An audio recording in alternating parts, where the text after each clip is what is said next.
ఈరోజు మన Singapore township మా పోచారం పిఎస్ లిమిట్స్లో దొంగతనం అయిందంటే ఇక్కడ హాజరైనాం. ఇక్కడ సంక్రాంతి పండుగ సందర్భంగా ఇక్కడ ఉన్న ఇన్మేట్స్ ఇక్కడ ఆంధ్రకు వెళ్ళారు, వాళ్ళ సొంత ఊళ్ళకి వెళ్ళేసి ఉన్నారు.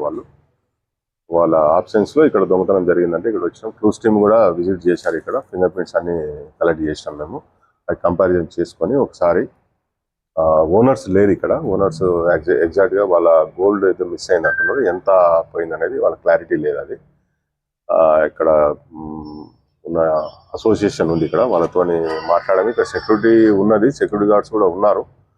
బట్ వాళ్ళకేమి సౌండ్స్ కానీ ఏమి సస్పీషియస్గా ఏం లేదని చెప్తా ఉన్నారు. వాళ్ళ సెక్యూరిటీ గార్డ్లతో మాట్లాడుతూ ఉంటే ఇక్కడ కెమెరాస్ కూడా ఉన్నాయి. కెమెరాస్ బ్రేక్ చేసి వెళ్ళారు వాళ్ళు. అవన్నీ సీసీ ఫుటేజ్లు, తర్వాత ఇదంతా డాటా టెక్నికల్ ఎవిడెన్స్ ఏదైతే ఉందో అవన్నీ కలెక్ట్ చేస్తూ ఉన్నాం మనము. క్లూస్ టీమ్ తర్వాత ఏమైనా ఫింగర్ ప్రింట్స్ అన్ని తీసుకున్నారో అవన్నీ కలెక్షన్ చేసి మనం దొంగలను పట్టుకుంటాం. మేము అది ఫర్దర్ ఇన్వెస్టిగేషన్ ఏది ఉంటే చేస్తాం. మేము టోటల్గా ఒక 5 houses అంటే ఓన్లీ 1 house-లోనే దొంగతనం అయింది. మిగతా దాంట్లో ఓన్లీ అటెంప్ట్ ఉన్నది, అందులో ఏం ప్రాపర్టీ ఏం పోలేదు. అది దాని విషయమై ఇన్వెస్టిగేషన్ చేస్తూ ఉన్నాము. అది క్లూస్ టీమ్తో సహా మేము అంతా టెక్నికల్ ఎవిడెన్స్ ఏదైతే చూసి కంప్లీట్ చేసుకుంటాం. టోటల్ 5.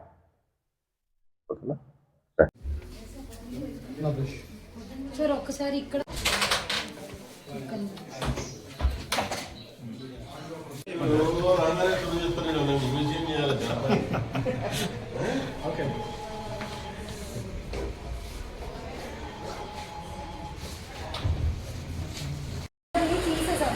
తీసేస్తే లేబర్ ఆఫీస్కి వెళ్ళారు. మా మీద అందరికీ కంప్లైంట్ ఇచ్చారు.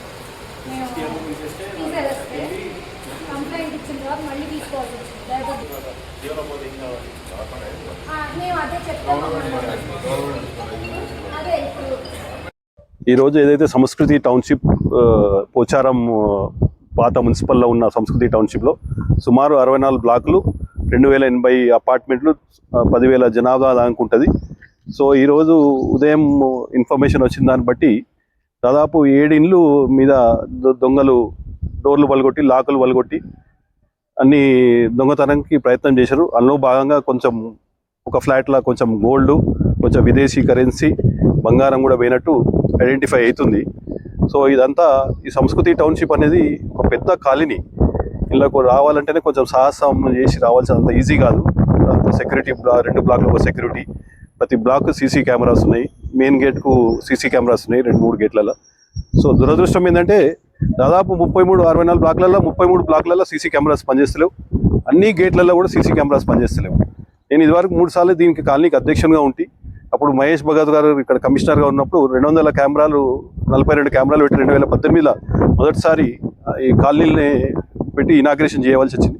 తర్వాత రీసెంట్గా 2024లో కూడా అన్ని కెమెరాలు రెక్టిఫై చేసి అన్ని కెమెరా ఫంక్షన్లు చేసినాం. సో నా విజ్ఞప్తి ఏంటంటే ఇప్పటికి పోలీసు కూడా వెంటనే స్పందించారు. స్థానిక ఇన్స్పెక్టర్ కూడా SHO గారు వచ్చారు, ACP గారు కూడా వచ్చారు. ఇక్కడున్న రెసిడెంట్స్ కానీ ఇప్పుడున్న అసోసియేషన్ వాళ్ళకు విజ్ఞప్తి ఏంటంటే రెసిడెంట్స్ ఒక సేఫ్టీ ముఖ్యం, సెక్యూరిటీ ముఖ్యం. కాబట్టి నేను 3 నెలలకెళ్ళి చెప్తున్నాను, గేట్లలో కెమెరాలు పనిచేస్తలేవు, మోస్ట్ ఆఫ్ ది బ్లాక్లో పనిచేస్తలేవు. కాబట్టి ఇవి రెక్టిఫై అయ్యింది. మన సేఫ్టీ ఇంపార్టెంట్ కాబట్టి అంటే అసోసియేషన్ ప్రజెంట్ ఉన్న అసోసియేషన్ మెంబర్స్ పట్టించుకుంటలేరు. కాబట్టి ఈరోజు ఈ కెమెరాస్ ఉంటే కనీసం మనం ఐడెంటిఫై చేయగలుగుతాం టిమి. సో ఇది దురదృష్టమైన సంఘటన. ఇట్లాంటి సంఘటన కాకుండా మనం ఇక్కడ నా అసోసియేషన్ ఈ కెమెరాస్ బలపరిస్తే, అన్ని స్ట్రెంథెన్ చేసి రెక్టిఫై చేస్తే బాగుంటుందని నా విజ్ఞప్తి. Thank you.